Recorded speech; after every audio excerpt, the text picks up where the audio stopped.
আমরা দাঁতনের মোগলবাড়িতে এসে গেছি। এইটির নাম ছিল সখী সেনা ঢিবি।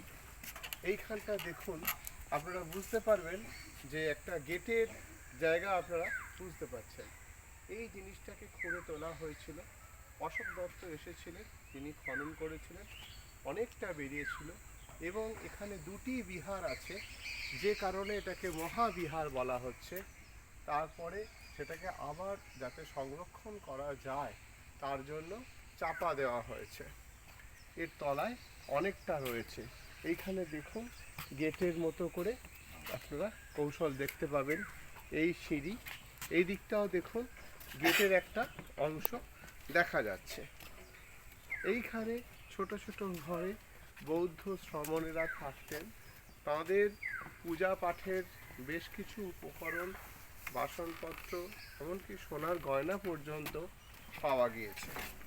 এইখানে সুবর্ণরেখা নদী একসময় কাছ দিয়েই বইতো এবং তখন নদীপথে বাণিজ্য চলতো।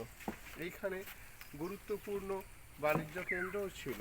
পরে বৌদ্ধ সন্ন্যাসীরা বুঝতে পারেন যে এইখানে আক্রমণ হতে পারে, তাই তারা তাদের গুরুত্বপূর্ণ জিনিস অনেকটাই সরিয়ে নিয়ে গেছিলেন, কিন্তু কিছু জিনিস পাওয়া গিয়েছে। বৌদ্ধ শিল্পরীতির যে স্ট্যাকো, সেই জিনিস এখানে কিন্তু দেখতে পাওয়া যায়। এইখানে দেখতে পাচ্ছেন নকশা করা ইটের গাঁথনি রয়েছে।